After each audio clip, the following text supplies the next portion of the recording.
listening to the Small and Supercharged podcast with Ria Freeman, episode 313.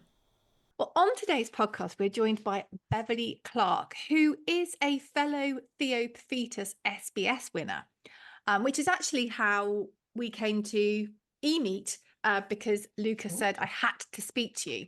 And as I'm someone that sometimes does as they're told, and then I did some research on you, here I am. Well, good morning, and thank you for inviting me onto the podcast. No problem at all. I'm really excited to have you here. So can you tell us about what you do and how you got into it? Oh, okay. So what do I do? Well, I would describe myself as an education consultant, coach, author, and speaker. I would describe it as a portfolio career because I pop up in many different places. So day to day, I consult with companies and offer them guidance within education, say, for example, developing curriculums or looking at trends in tech and computing. So computer science is my background. I'll come on to the authoring and things like that in a minute. So where did this all begin? Well, it really began at school a very long time ago. Not at Um, all. Not at all. You're that you've just left. oh, I'll take that compliment. So it started when basically my parents were working over in the Bahamas. I was born in Guyana in South America. Then they were working in the Bahamas, and then they came to work in England, and that saw me come to England when what was year 10. So it was sort of fourth year back then. So that's even dating me a bit more there. So roughly year 10, and I had a really fantastic teacher, Mr. McNulty. And that's when I first got into studying computing. Okay. So that was about the age of 15. Prior to that, the first time I'd actually ever seen a computer, I was 12. And that was when I got left Guyana and gone to the US. And that's the first time I'd actually seen a computer. So it was there in the back of my mind, bubbling away. So I would describe myself as a success story. I had never seen a computer and, we'll continue along my journey. So Mr. McNulty he was just a great teacher. That's all I can say. It was just fantastic. And that led to excellent GCSEs, like A grades. And then I took it up at A level, didn't do as well, and then moved on to university and just went along with computing. And at university, I had a year out. I worked for the Metropolitan Police Force, and they were absolutely fantastic.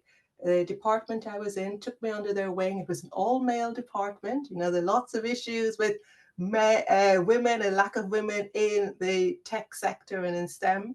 And so basically took me under the wing. I can still remember the words, young Beverly, learn networking, you'll get a job as soon as you come out of uni. And you know what? It was fantastic. It was a great industrial placement. And then I went back to uni and they were right. I was able to get work straight away and it just went from there.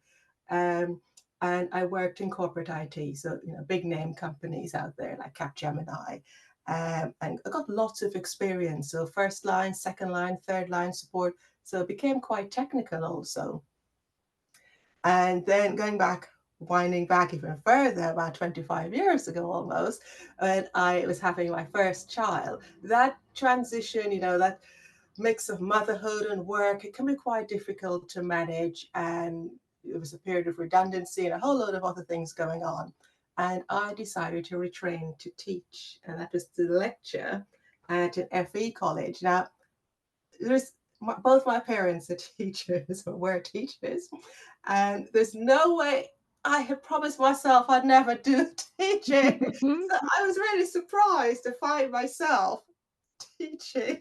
I did that for 7 years in an FE college, and Wow. that's when I first started noticing the gap between industry from where I'd come from and what was being taught, which was mainly like just Microsoft products. It's like there was that lack of a bit more in-depth probing.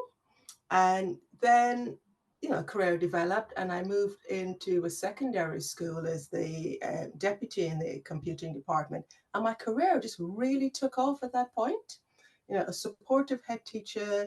I was in a good department with supportive colleagues, and it just so happened that there was a change to the computing curriculum. Well, computing came on to the curriculum at that point. As opposed to it just being ICT, it then became computing and computer science. And I literally just volunteered myself, set up a local community as part of, there's a grassroots organization called Computing at School, which is essentially a teacher-facing arm of BCS, the Chartered Institute for IT. And I basically got people together locally in Sunbury and Surrey and said, right, there's a new curriculum coming. What are we going to do about this? And opportunities started arising from that. Sort of invitations to come and speak to trainee teachers. It was just opportunities to do some script writing for some BBC bite-size I videos. remember BBC Bite-Size, brilliant, brilliant project to help.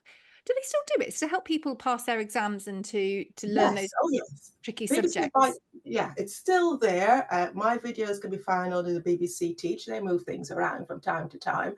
But yeah, it was just an opportunity. I remember being asked, have you done this before? I said no, and I'm willing to give it a go. And I was just really, really proud. So I just get stuck in.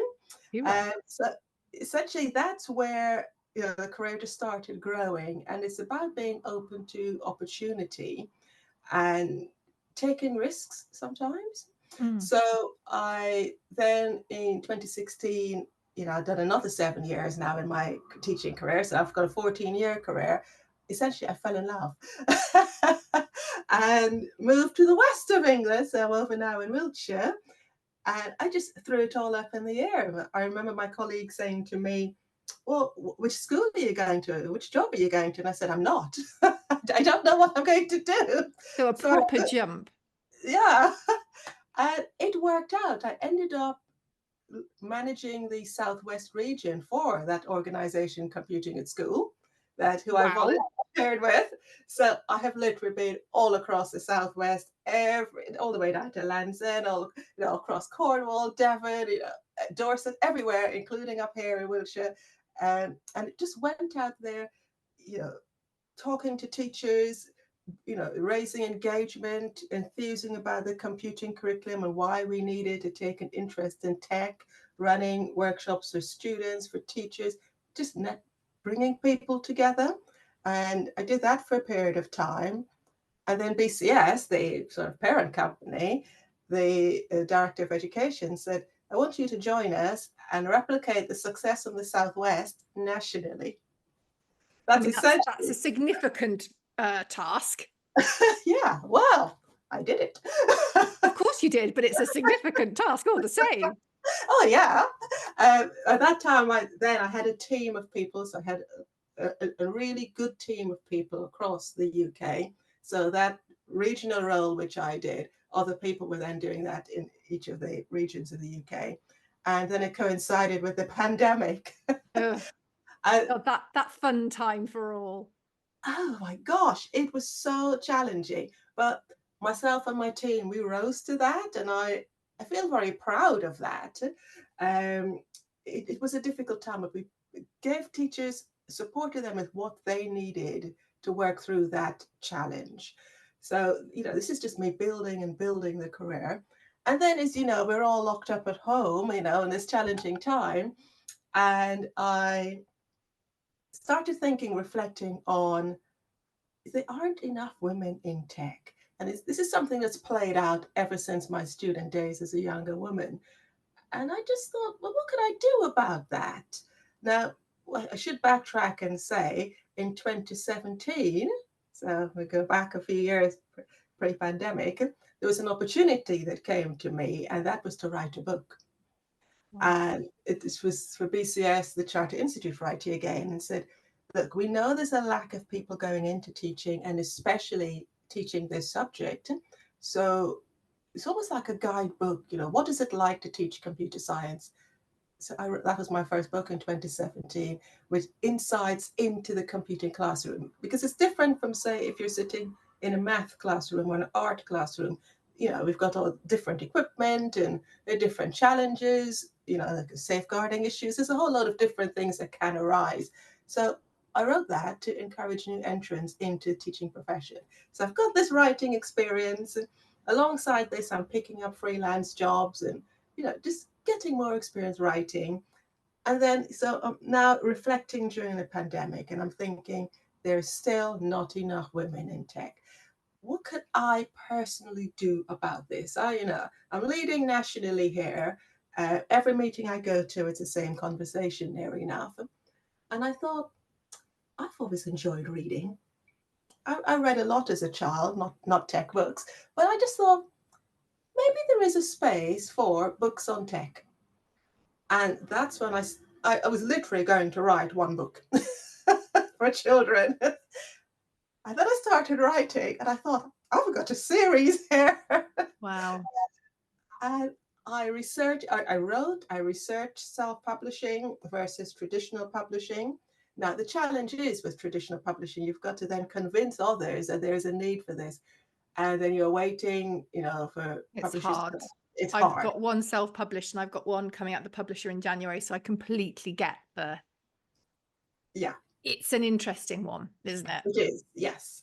So and then, there's things like, social media following. I thought, well, okay, if I've only got 3,000 followers, but I do have impact and influence, but then it's trying to translate all of this. So I just went ahead and found a publisher over in Wales, Candy Jar Publishing, and I just got on with it. So I invested my own money, essentially. So you self-published, but Yes. with the help of a publisher. That doesn't. If you're He listening to this and edited. you think that makes no sense, honestly, it does. There are people who you can work with who are publishers who can help you, aren't they? And make it look, format it, Yes, help you with the process. absolutely. So I can write. I just sit there and I just type everything up in Word. But I need someone to, you know, I've got GCSE English. However, that the absolute It's a punctuation. it's a different animal though. When it's your own, Yes, when it's your own book, you read what you think is there. But yes. also, I learnt with my first book, I was very lucky to have a very, bless her. I probably need. I mean, she wouldn't take money, but I paid her in chocolate. For her help because she used to work in publishing. But the formatting, the typesetting, the consistency. There's these little things that even if you're good at writing, Mm, it's a different language. I mean, I had to Google so many of the words she was saying to me.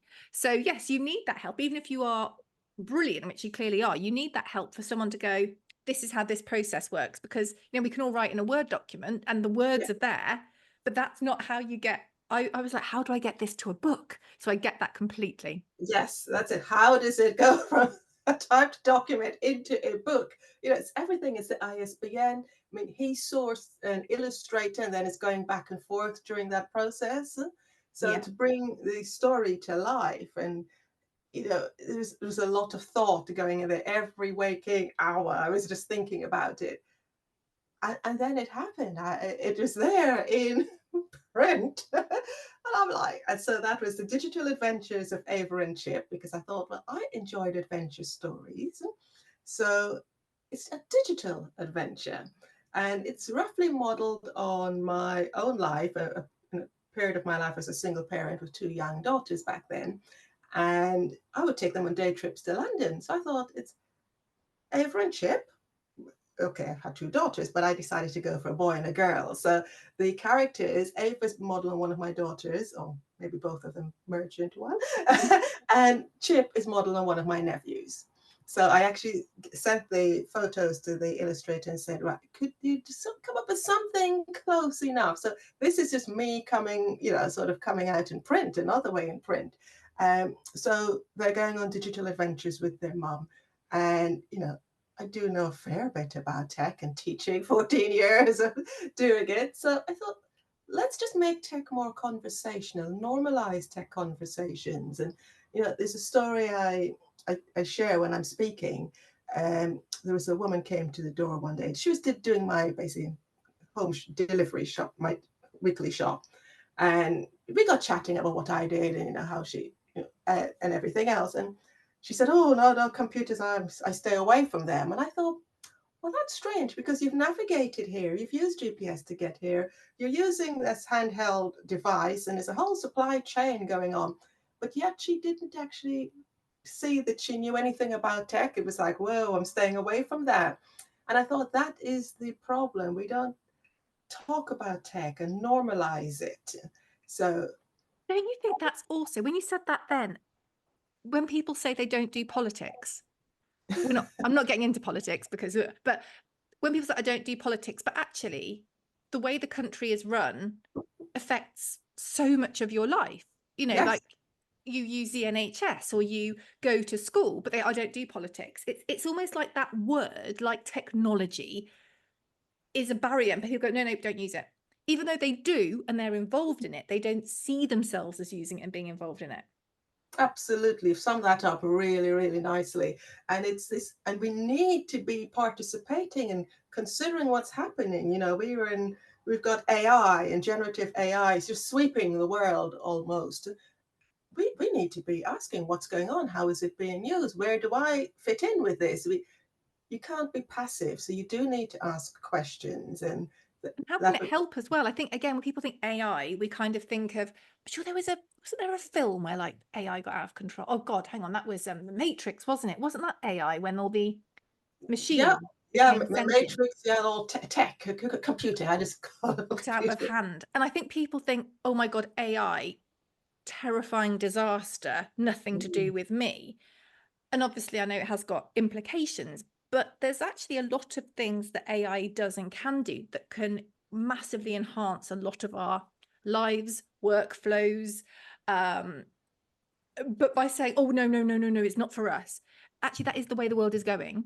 yes, And it's important to learn. You can then decide what you want to use it for and what you don't, and what you feel is okay and not okay. But this, no, I can't do that barrier is just so limiting. And it's not just limiting for, okay, well, I don't want to do computing for a job.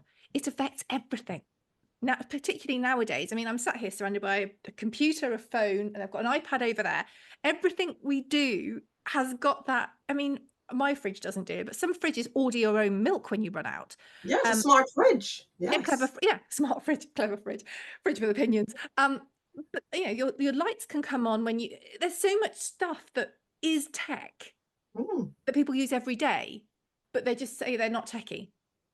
Well, this is it. And this is why it's talk about normalizing tech and bringing it into family conversations. And, it isn't something for boys or girls, it's for everyone.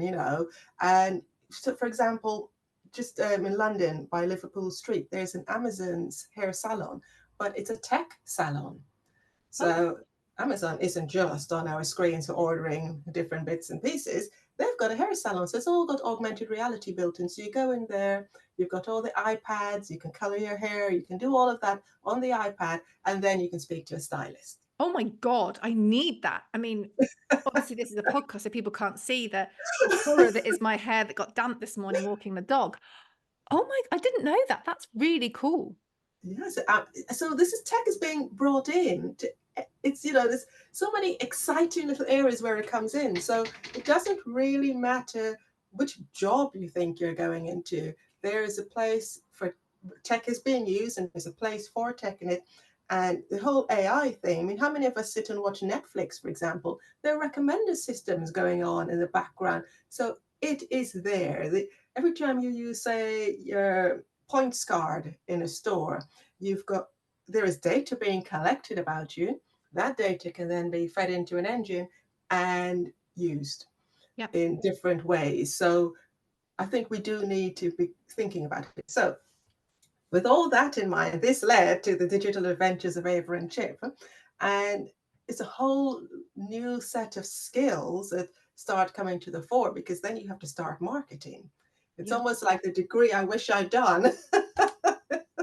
Like, oh, okay, I need to market this. That's an ongoing process there, learning how to market. And I enter the Theopophitis Small Business Sunday, and I entered on a Sunday and I won on a Monday. First time I'd ever done it. Oh, that I can't have that. It took me ages to win, and then I got despondent and gave up. Oh I think when I did it again, it was the first or second time, but I tried really hard for a long no. time, and then I was done with it.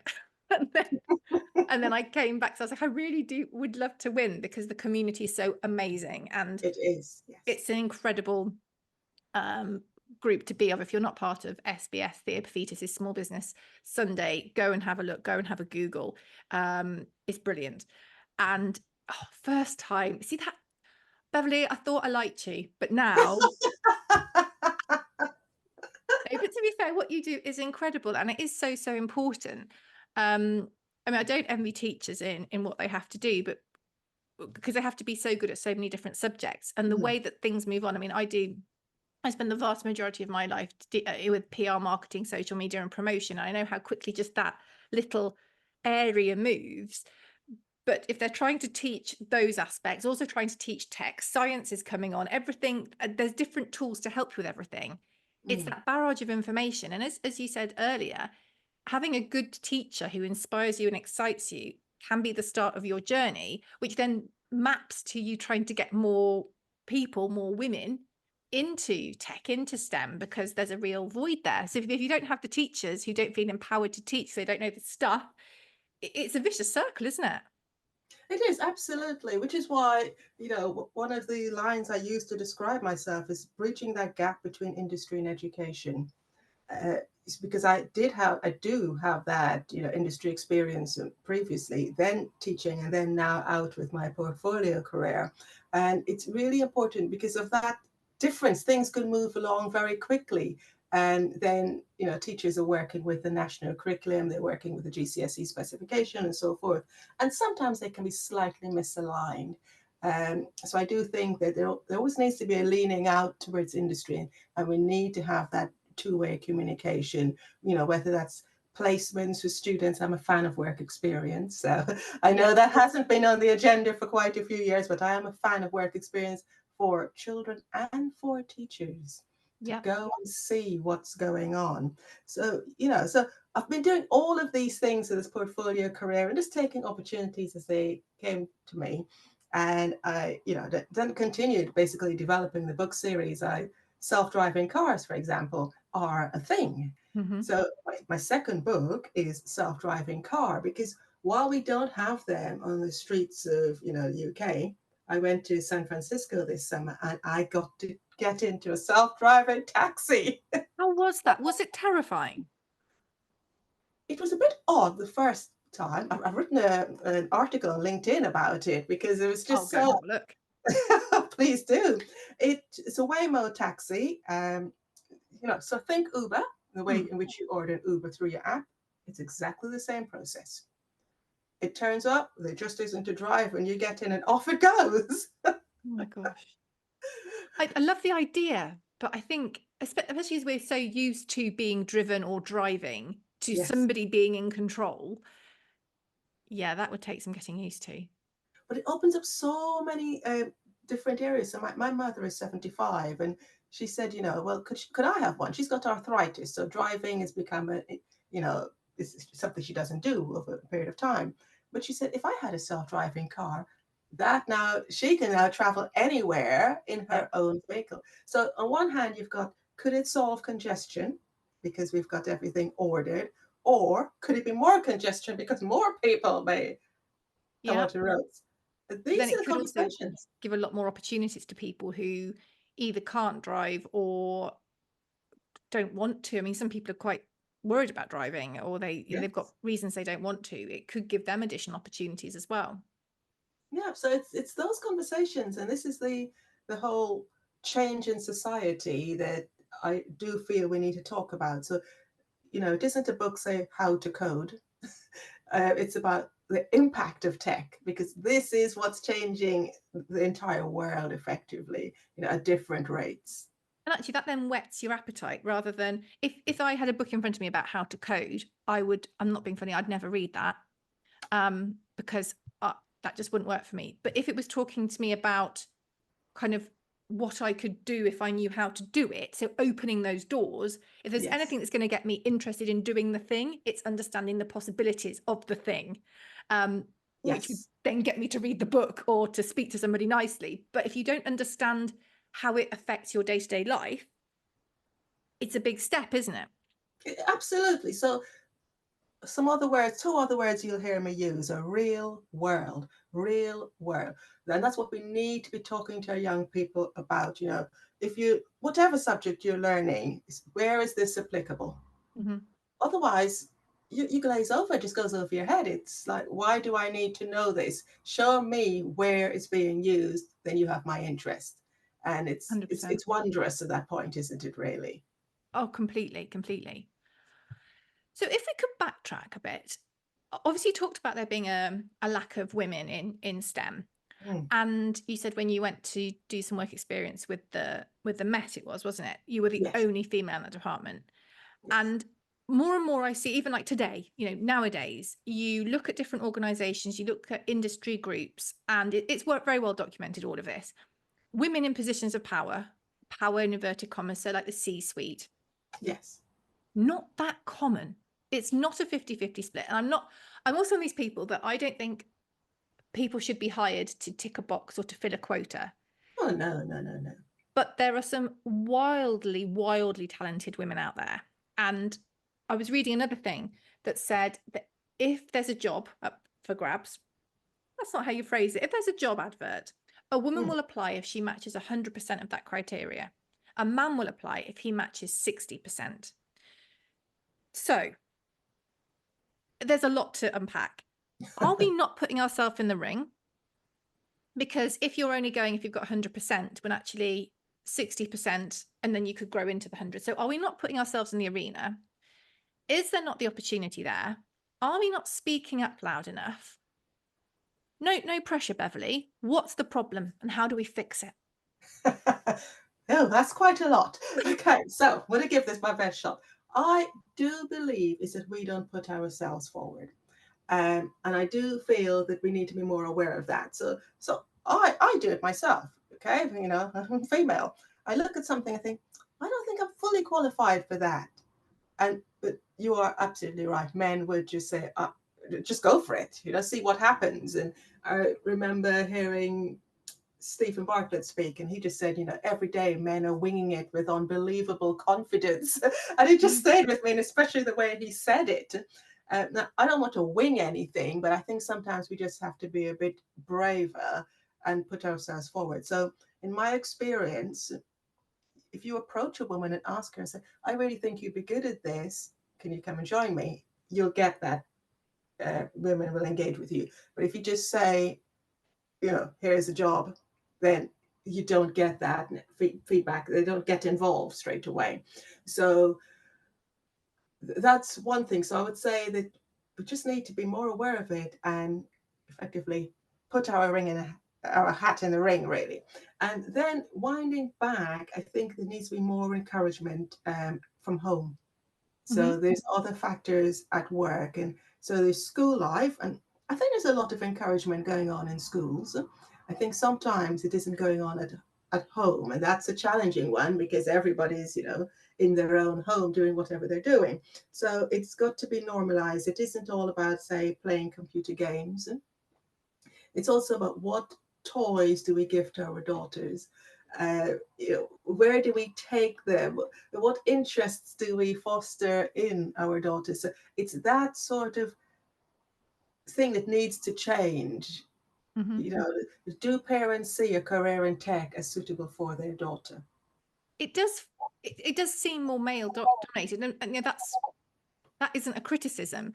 I think No, not at sometimes we all. think of there was a brilliant campaign. I can't remember who did it, which is a great way to start a conversation. But it said something like, "Picture a CEO, is it a man?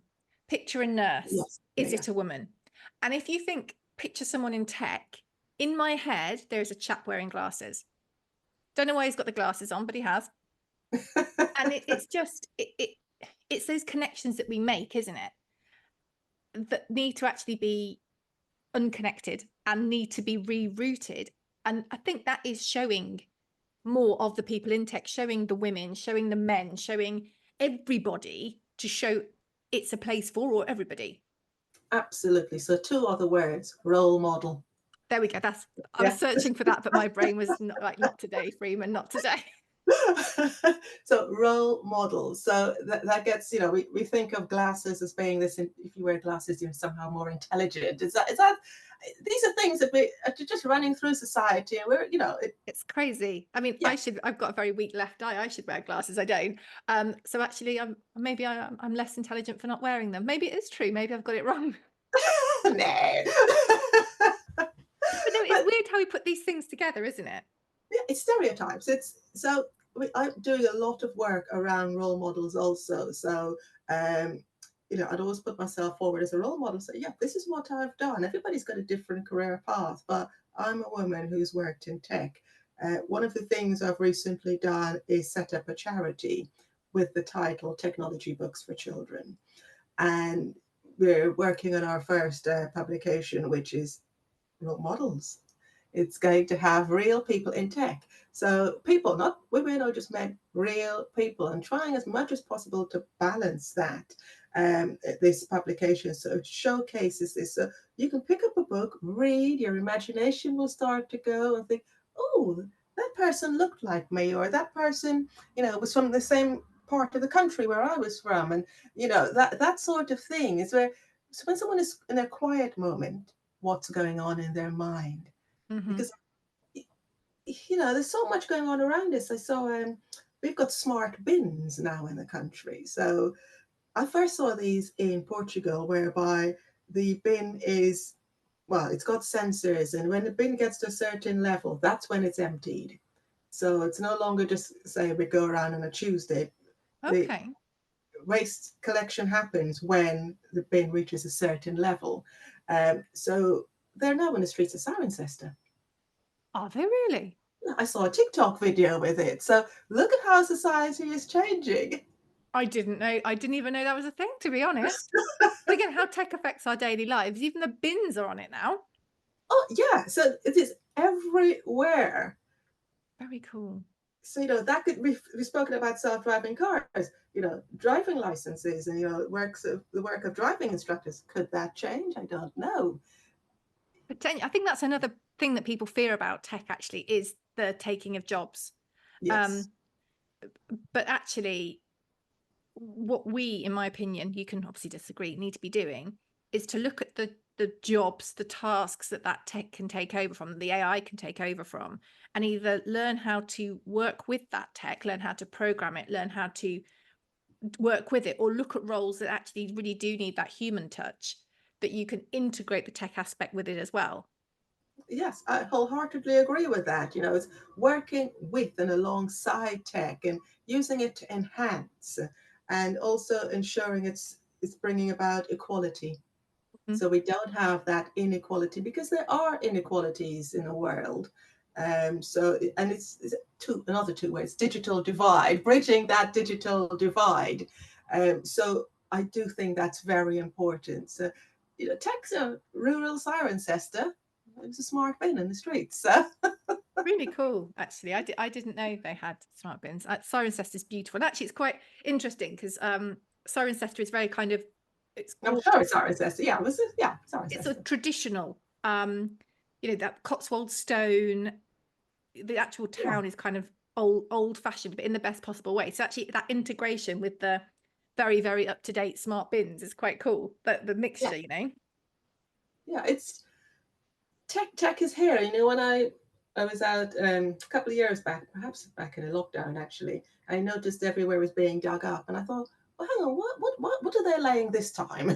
Sort of what I thought, and it's for gigabit infrastructure. So then the thought is, if all these new infrastructure is being laid down, why? Why is this investment taking place?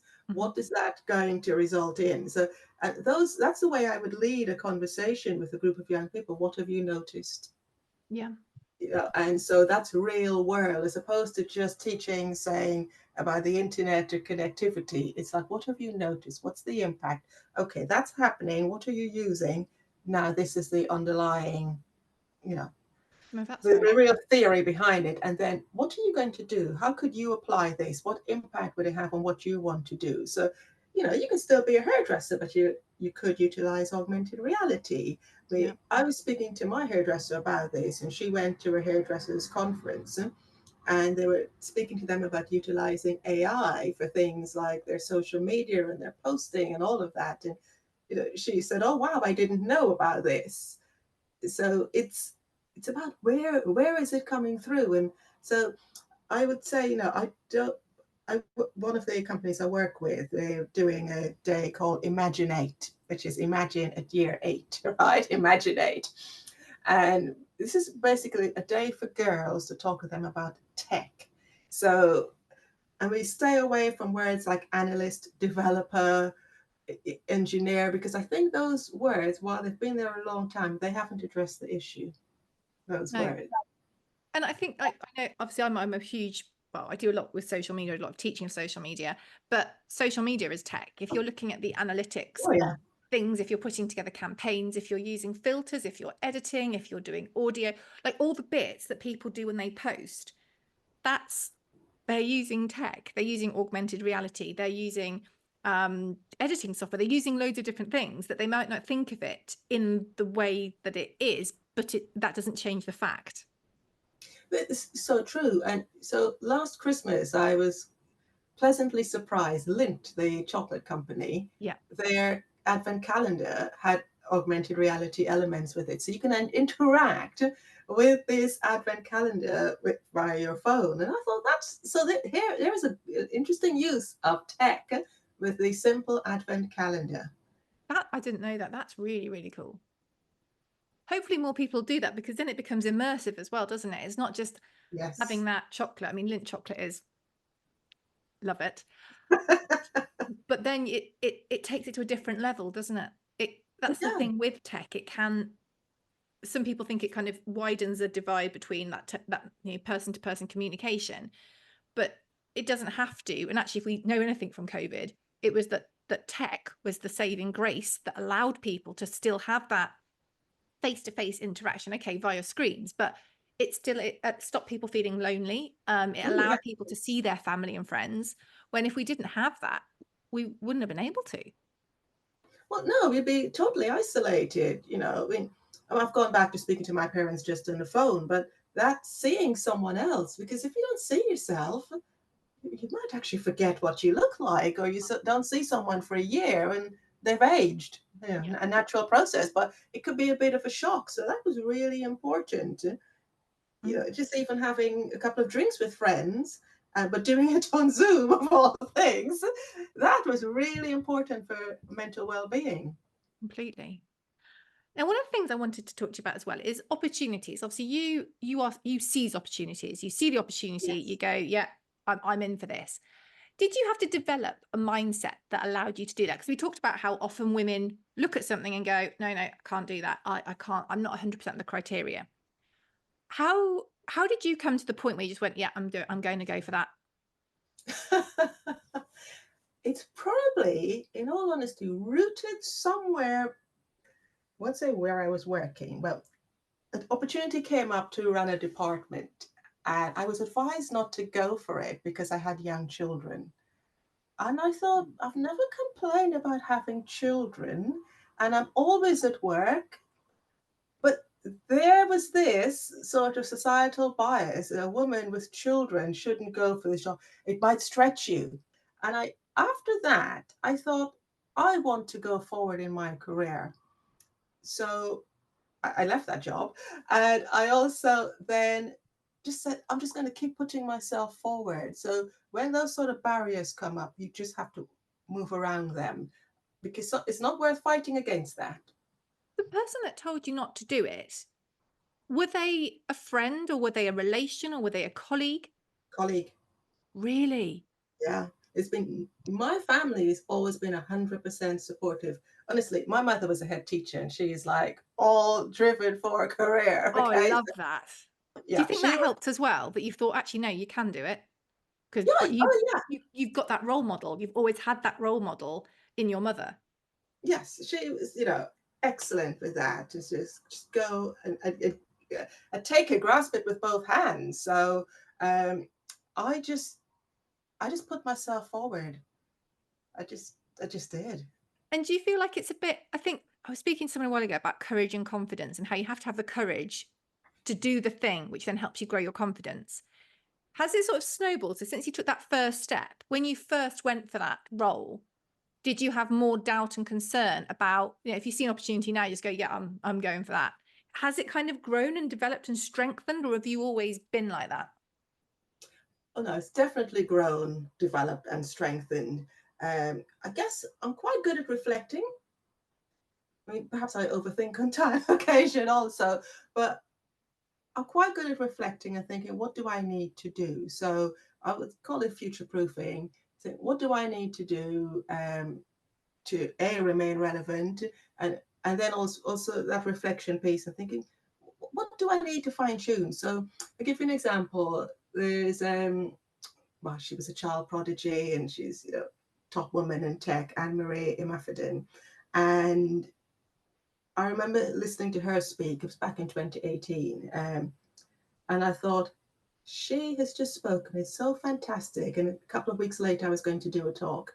And I thought, your talk is going to be very dull. You need to incorporate some of what she's just done. And so that's where that reflective piece comes in. And that, so you try things. You've got to try things out for your confidence to grow. Um, I've got good people around me in my inner circle. And I You've think that's mentioned a few times having good people, like a good team. You've mentioned that as we go. Do you think that's important in anyone's success, having that team? yes, people to keep you grounded. So my husband keeps me grounded. My family keeps me grounded. So my parents may not fully understand everything that I do in tech now, not to do them a disservice, but there is still the support there. So, well, why don't you try it? See what happens. What's the worst that could happen? I love that attitude. I think that now. I think, well, what's worse can happen? As long as the key things in my life remain, as Yeah, in, you know, health, family, house, got random animals, the things that actually would break my heart if they weren't there. If that's all absolutely. safe, then anything is worth a punt, isn't it? It is because you don't know what's going to happen next. So that in 2016, moving for love, it's if I didn't move, then a whole lot of other things wouldn't have happened. So Mm. you've got to be grateful. I embrace life and just go with it. I mean, sometimes yes, we worry about things. We've got bills to pay, mortgages, and things like that. But it worked out. you Yeah. know, you will make it work out. You've got to be quite adaptable. Hmm. So I think maybe we do in just, business. yeah, It's constantly evolving and adapting and tweaking and adjusting and moving and pivoting, and it's exhausting in one way, but actually if you look at it quite positively, you're always on that constant learning journey and that constant opportunity, what's around the next corner opportunity wise. yes, I mean, I think it's, so describe that experience with being advised not to go for a job. But then also, from when I was 12, we'd moved around quite a lot. So we'd lived in Guyana, we'd lived in the Bahamas. And in the Bahamas, it wasn't just one place. I lived in at least 3 different houses in 3 years. So there's that adaptability when you're the new kid at school every single time. Mm. So you go from one country to the next, you've got a different accent. Then, so from Guyana to Bahamas, you've got a different accent. Then you go from the Bahamas to England, again, you've got a different accent. So you've got to adapt. Mhm. I remember friends in England going, "You're speaking too quickly. You need to slow down so we can understand you." So that's sort of, it wasn't in a mean way. It was just, how do you communicate with the other children in the classroom? I mean, I think as well that describes quite a resilient attitude as well, because some people, that kind of moving around, adapting, learning would have been really, really challenging and perhaps made them go back into their shell. But obviously that wasn't the case with you. What do you think was the factor there? I mean, obviously it has stood you in really, really good stead. That I'm sure, obviously you've had lots of amazing successes, but because life is life, I'm sure you also had some pretty rubbish, some blows, let's say. Oh, yeah. But I lead with a positive, and I always, like, at the end of every day, I always say, what went well today? Mhm. Let's take one thing, because sometimes it's really, really dreadful. So at one period in my life, I went through a divorce. That was a challenge. So when you find yourself in that situation, your world gets turned upside down. Then you've got to manage not just your own emotions, you've got your children to manage too. Everything changes. So that's difficult. But you get through that and you surround yourself with, again, good people. So in my case, I had a therapist that I spoke to every week. So I could go and just offload all of this and go to work. Yeah. So, there was no impact upon my work or anything else like that, because I went and got what I needed. When you're sort of going around in circles and nothing makes sense to Yeah. you can go and talk that through with someone else. So that, has been a challenge. I mean, recently I've been diagnosed with a thyroid condition. That has really, I mean, I do work a lot. But it's an autoimmune condition. So I've had to cut back. So, I'm just sitting there thinking, I just need to rest, but my brain is still going. So Yes. it's things like that. So you've got your health, or you've got personal relationships, or things like that. And these things do impact you, but I just get up and keep going. That's I love the that. only way is forward. Now, you've got something after your name that is one of my long-term life goals. I mean, I need to do something to warrant it, but you have an MBE. I do. Tell me all about that, because that is such a cool thing to have. It's such an amazing accolade. It's such a brilliant way of being celebrated. But tell me all about that. I want to know everything. Well, it's without doubt the proudest moment in my life, professional life, personal life, children, good Mm, marriage. yeah, But but an MBE. yeah, MBE professionally, it's the recognition for my work in education. So it's actually for services to education. Just freshly been awarded in the King's Birthday Honours. So my investiture is coming very soon. Oh gosh, you've not had the investiture yet.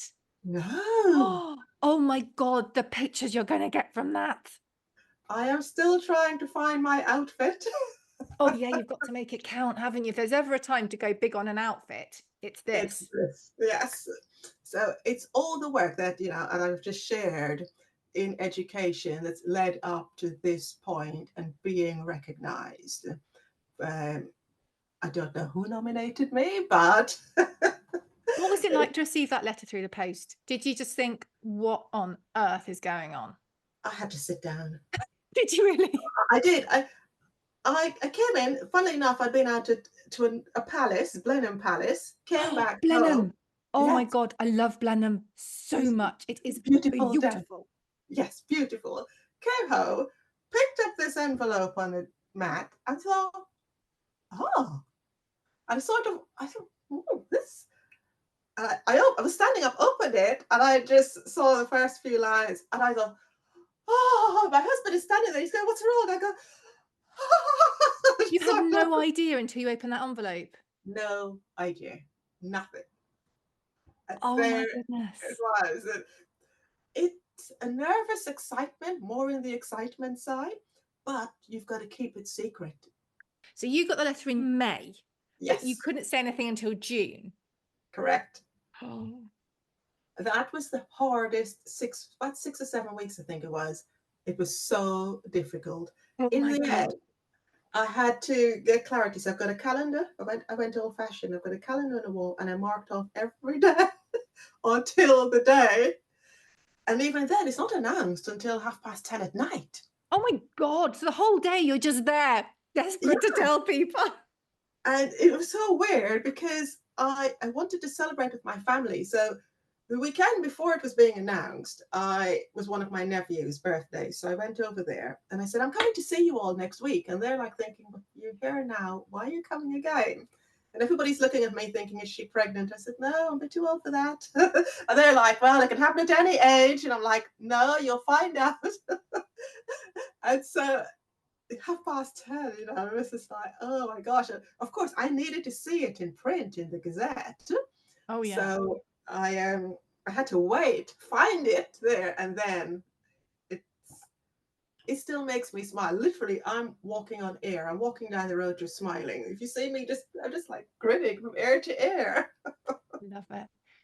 So what, I mean, when you got it, did you think that it's not been easy to get to where you are today. You've, as you said, you've had single, you were a single parent, had a divorce, and obviously really trying to break those barriers moving forward from a woman in tech and educating people and changing systems and doing so much. Did you kind of think, yeah, it was worth it?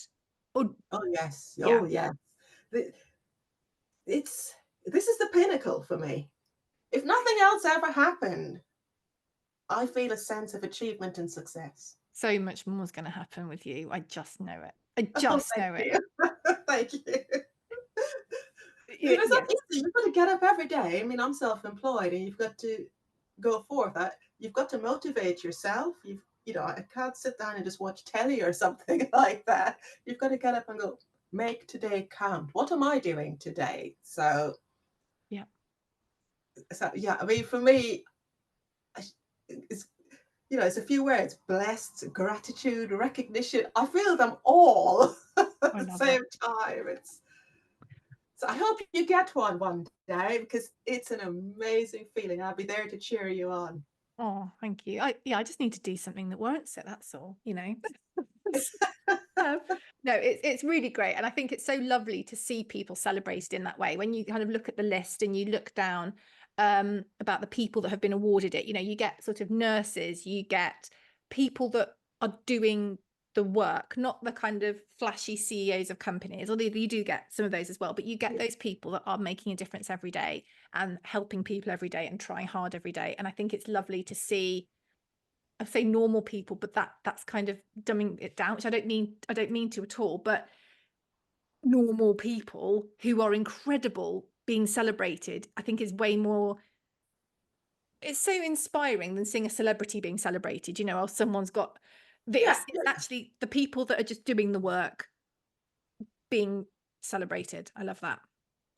For me, in my head, I just think this is beyond my wildest dreams. It's like, wow, this happened. It happened to me. It's I know when you say normal people, I know exactly what you mean because I just thought it happened. It's me, little old me. This has happened to. So I'm extremely happy. So cool. So when do you get your investiture? Is it fairly soon? It is fairly soon. Exciting. Very You've got to get soon. your outfit sorted. So All I much. can say to you is I've got 2 months, about 2 months to get my outfit sorted. It's very soon. The problem is they haven't got all the winter clothing out as yet. And Yeah, you don't want to go in summer clothing. It's going to be chilly in a few months. I mean, it's chilly now. Today here, it is grey as, so you need to. yes, it is here too. Before I let you go, what advice would you give anyone listening to this? And I guess it's going to be broad advice because it's going to be, I think, how to seize those opportunities, how to break through in different areas, how to lead the way. What advice would you give people? Rhea, I would say that you need to look at your personal learning network. So, who is there for you? And where do you get your information from? Who are you interacting with? So that's one thing, your personal learning network. And then how do you stay relevant? So you're doing what you're doing now. What does that look like in 2 to 3 years? What does it look like in 5 years? What do you want? What do you personally want? And that's where my coaching bit comes through. It's what do you want your life to look like? So that's one aspect. Another aspect I would say is to put yourself forward. So there are lots of awards going on out there. Self-nominate if needs be, or ask a friend to nominate you and return the favor. Yes. Right? That's very important. So a couple of years back in 2022, I was nominated for a Tech Women 100 award. And I ended up winning that. I do know who nominated me for that, and it was a man. So, there's a man in tech supporting. He just said, I've seen your work and I thought I'd nominate you. So, and I've returned that favor to other people, and I nominate them for the same, others for that award. So it's important and they're part of my network also. Yeah. Play it forward, isn't it? It's, Yeah, exactly. That's we can important. all win. I was reading something about the kind of scarcity mindset that actually I think women have more than men, which is if there's only one seat at the table from a C-suite position, if you bring someone else with you, actually, are you meaning that you're not going to get that one seat? Whereas we need to sort of reframe that for there are seats for everybody who's good. There are seats for everybody who should be there. So let's Yeah. bring them with us to say, this person is a rock star. You need this person to be celebrated. You need to know about this person too. Without it doesn't diminish us by doing that. No, absolutely not. You know, you're lifting other people up with you and creating opportunities. If you can create an opportunity, do that. That's something good. That's one of the purposes for living, doing good with your life. So I'd say just think about what you want, set those goals, go forth, and celebrate as you go along, every bit of the path. I love it. You're such a legend. I'm going to go and read about those cars that drive themselves now on your LinkedIn. Can Yeah. you tell us all the places where anyone's listening can find out all about you online? Okay, so I am Beverly Clarke, and you can find me at Beverly Clarke Consulting. That's my website, or at MS B Clarke, and that's Clarke with an E. And the children's book series is The Digital Adventures of Ava and Chip. You can find them at Ava Chip Books, all those three words together, avachipbooks.com or at Ava Chip Books online. So I'm across all social media. That's your LinkedIn, Twitter, Instagram, and I'm experimenting with Blue Sky. Amazing. Is there anything else you'd like to add before I let you go? I could talk for hours. So I could listen for hours. That's the problem, Beverly, but we're busy ladies. yes, we are. I could listen to you all day. Well, thank you so much for inviting me on to your podcast. I've really enjoyed it. Thank you for coming along. It's been lovely to speak to you. Thank you.